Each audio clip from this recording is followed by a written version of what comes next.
यार असं बऱ्याचदा होत असतं की आपण आपला मेन फॉर्म आपण कधी पण कॉम्प्रोमाइज करतो आणि आपण इतरांचं ऐकून आपली वर्थ डाऊन करून घेत असतो. हे काय, माझं नाव अनिश आणि आज आपण या व्हिडिओमध्ये बघणार आहे अशा 5 कोणत्या ज्या ट्रेट आहेत ज्या एका तुम्हाला एक लोअर व्हॅल्यू मॅनपासून एक हाय व्हॅल्यू मॅनच्या स्टेजवर नेऊन ठेवणार आहे.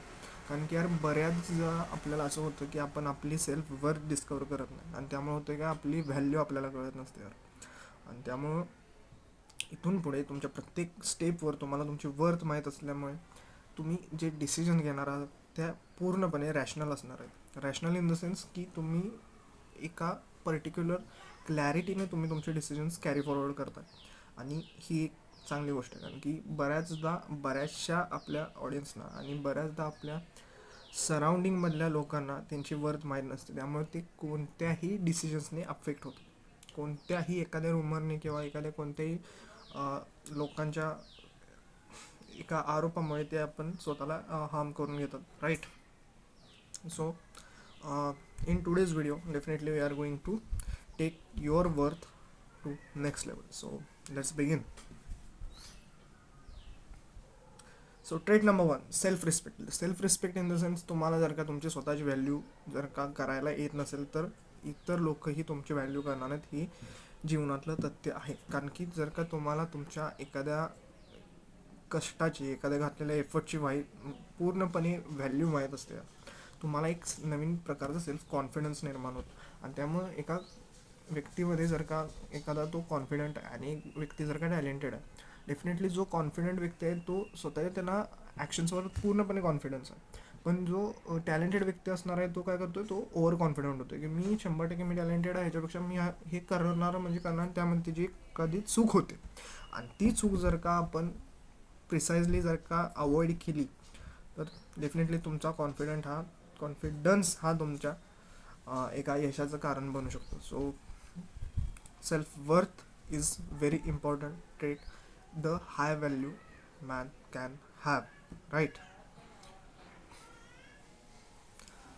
Trait number 2 that is instant actions. यार तुम्ही जर का एका हाय व्हॅल्यू मॅनला जर का कन्सिडर करत असाल तर त्याचं असं नसणार आहे की तो कोणत्याही डिसिजनला अफेक्ट होणार नाही, बट त्याची जी इन्स्टिंक्ट असणार आहे यार, जे डिसिजन मेकिंग कपॅसिटी असणार आहे ती त्याची डेफिनेटली एका नेक्स्ट लेवलची असणार आहे. इन द सेन्स त्याला एखाद्या जर का अशा पॉईंटला त्याची लाईफ जर का येऊन स्टक झालेली असेल की त्याला कोणतेही डिसिजन्स घ्यायचे आहेत दोन, की ह्या रोडवरून जाऊ का ह्या रोडवरून जाऊ, तो डेफिनेटली विदिन एका पर्टिक्युलर सर्टन टाईममध्ये की ऑप्टिमम टाईममध्ये तो त्याचे डिसिजन्स मॅनिपुलेट करू शकतो आणि ते मॅनिपुलेट केलेले डिसिजन्स रियालिटीमध्ये एक्झिक्यूट करू शकतो.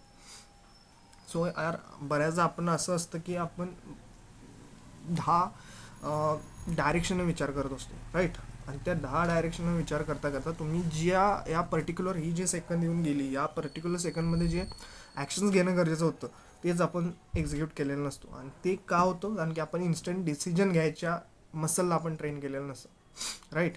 एखादं जिममध्ये आपण जातो, आता एखादं मसल जे आपण असतो त्याला आपण टिअरअप करतो, राईट.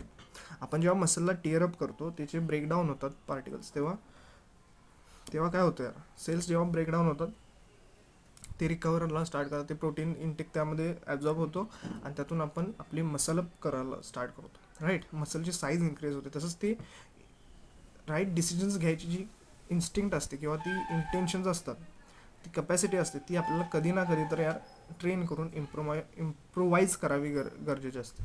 सो अनलाईक असं नसतं की यार की आपण आज म्हणतो की मी आज हे डिसिजन घेतला तो उद्या बरोबरच येईल, राईट.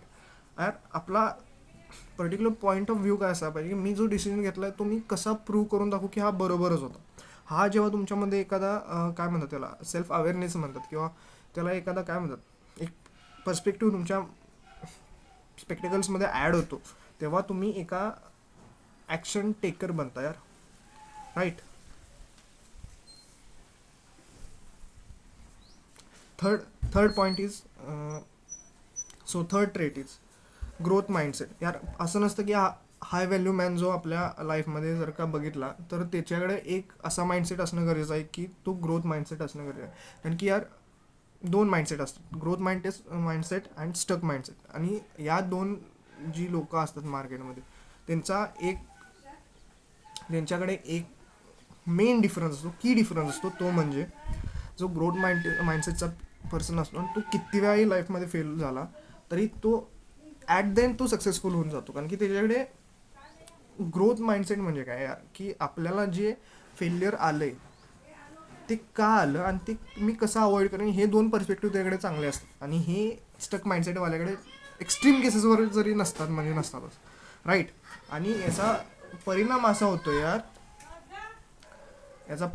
होतो यार की आपण जेव्हा एका ग्रोथ माइंडसेटमध्ये शिफ्ट होतो स्टक माइंडसेटहून, तेव्हा यार आपल्या लाईफमध्ये आपल्याला किती जरी फेल्युअर आले तरी ॲट द एंड आपल्याला ही अश्युरिटी असते की आपण यार सक्सेसफुल होणारच. कारण की ते ॲज अ तुम्ही वेपन, ॲज अ बो अँड ॲरोमधला ॲरो आपल्या आर्सेनलमध्ये ठेवून जसं आपण घेऊन फिरतो यार, 10 प्रकारच्या आपले ॲरोज असतात, राईट.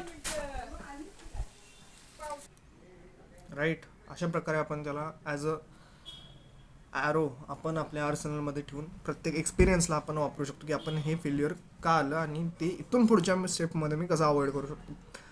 आणि हे पॅटर्न तुम्हाला कळायला स्टार्ट होतात यार जेव्हा तुमचा ग्रोथ माइंडसेट असतो. आणि हे स्टक माइंडसेटवाल्याला कधीच कळणार. So have a clear growth mindset.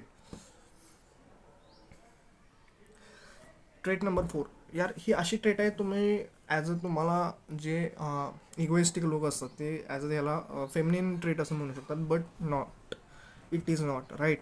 कारण की तुम्हाला, so trait is self care. यार असं नसतं की यार सेल्फ केअर म्हणजे काय कॉस्मेटिकली आपण केअर करतोय ती, बट यार सेल्फ केअरमध्ये दोन केअर टाईप येतात. फर्स्ट वन इज आपली फिजिकल केअर, मेंटल केअर. आणि physical care he as a आपण असं म्हणू का आपण आपला हायजीन मेंटेन करू शकतो, शेविंग केली, ग्रूमिंग केली, राईट. नंतर फिमेलला रिस्पेक्टिव्ह काय असेल ते, राईट.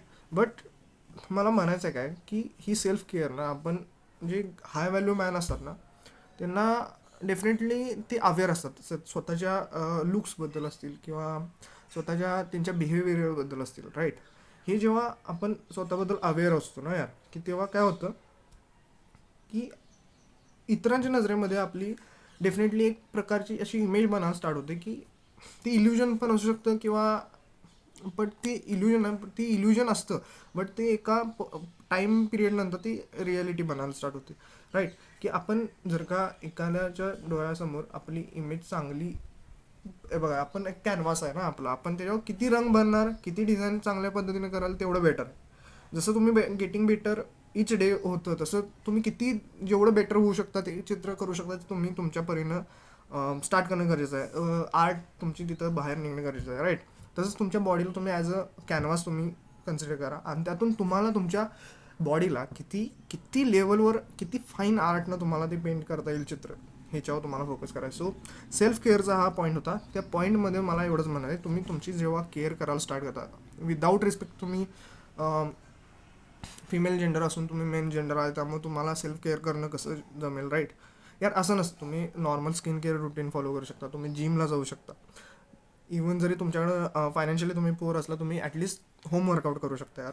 तुम्हाला तुमच्या वर्कआउटमुळे देखील बऱ्याच लेवलपर्यंत तुम्हाला डिफरन्स जाणवून येईल. सो ही एक हाय व्हॅल्यू ट्रेट असू शकते जी तुम्ही डेफिनेटली फॉलो करा, right. Last but not the least, futuristic decisions making capacity, right. तुम्हाला तुमच्या लाईफमध्ये एका पॉईंटला तुम्हाला आज न उद्या सिरियस होणं गरजेचं आहे, राईट. की जेव्हा तुम्ही एका ॲडल्ट लेवलवर येता तेव्हा असं होतं आपल्या लाईफमध्ये की सगळीजणं आपला एज्युकेशन बॅकग्राऊंड एका लिमिटवर बघतात, बट तिथून पुढं तो व्यक्ती किंवा ती जी पर्सन आहे, ती जो व्यक्ती आहे तो फक्त फायनान्शियली जज केला जातो, राईट. की ह्याच्या बँक अकाउंटमध्ये किती बॅलन्स आहे, राईट. बट मला असं म्हणायचं आहे की तुमचा जर का ह्या पर्स्पेक्टिव्हला जर का तुम्हाला चॅलेंज करायचं असेल किंवा ते या टेस्टमध्ये जरी पास व्हायचं असेल की जजमेंट ऑफ फायनान्स, राईट. असं जर का हे आपल्या सोसायटीचं जे बनवलेलं आहे त्यामध्ये तुम्हाला जर का पास व्हायचं असेल तर तुम्हाला तुमची फ्युचरिस्टिक डिसिजन्स घ्यायची कपॅसिटी असणं गरजेचं आहे. कारण की तुम्ही जर का असं म्हटला की काय माझा पास्ट आणि काय फ्युचर, मी आज प्रेझेंटमध्ये जगणार, बट आज प्रेझेंटमध्ये ॲक्शन घेणं गरजेचं आहे. बट कशाला बघून ॲक्शन घेणार तुम्ही, राईट. पास्टला बघून पण घेणं गरजेचं आहे, बट फ्युचरला असं सोडून चालणार नाही आपल्याला, राईट. फ्युचरमध्ये तुम्हाला कुठल्या लेवलवर जायचं आहे ह्याला तुम्हाला आजच बघणं गरजेचं आहे. आणि त्या हिशोबानं तुम्हाला जर का तो फ्युचर सेल्फ तुमचा असेल, त्याला जर का बायस करून तुम्हाला त्याच्या कम्पॅरिझनमध्ये तुम्हाला आज ॲक्शन्स घेणं गरजेचं आहे. की जर का ते माझे फ्युचर भैया असतील, मी स्वतःला जर का भैया म्हणत असेल, तर फ्युचर भैया जो माझा आहे तो जर का येऊन मला सांगत असेल की मी आज फास्ट फूड खाणं गरजेचं आहे का हेल्दी फूड खाणं गरजेचं आहे, राईट. माझे फ्युचर भैया असतील ते सांगतील मला की जंक फूड खाणं गरजेचं आहे का आपलं हेल्दी फूड खाणं गरजेचं आहे. डेफिनेटली तुम्हाला तुमच्या फास्टमध्ये जर का एक फ्युचरमध्ये तुम्हाला जर का एक फॅट पर्सन बनायचं असेल तर डेफिनेटली तुम्ही जंक फूडकडे जाणार. बट तुम्हाला जर का एक सिक्स पॅक बॉडी असेल किंवा एक आयडियल फिजिक्स जरी बनवायची असेल तुम्हाला तुमच्या फ्युचरमध्ये, तर तुमचे फ्युचरमधले जे स्वतःचे सेल्फ असतील ते तुम्हाला काय सांगतील की तुम्ही हेल्दी खाण्याला प्रेफरन्स देणं गरजेचं आहे, right. So at the end तुम्हाला तुमची फ्युचरिस्टिक डिसिजन मेकिंग कॅपॅसिटी वाढवणं खूप गरजेचं आहे.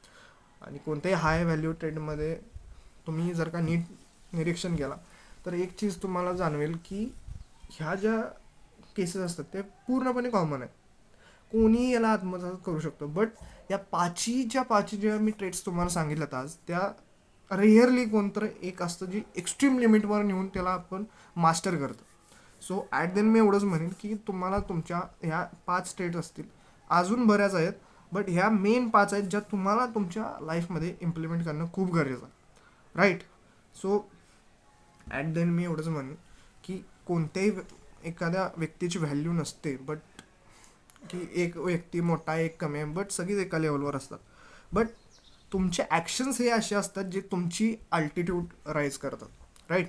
आणि त्यामुळे तुम्हाला एका हाय व्हॅल्यू मॅनला संबोधन दिलं जातं, right. With respect to females देखील त्यांचे काय असतील ते. सो आजच्या व्हिडिओला थांबतो यार, की कारण की तुमच्या लाईफमध्ये तुमचे जे ॲक्शन्स असणार आहेत ते तुमची एक लेवलवरच नेणार आहेत. सो ॲक्शन्सवर पण फोकस करा आणि ह्या आणि पर्सनल डेव्हलपमेंटवर देखील पूर्णपणे फोकस करणं गरजेचं आहे. कारण की तुम्हाला एका समाजामध्ये एक व्हॅल्यू आणि ती चांगल्या हाय कपॅसिटीची किंवा हाय स्टँडर्डची व्हॅल्यू मिळणं गरजेचं आहे. So till the time, love you all, take care, bye, see या.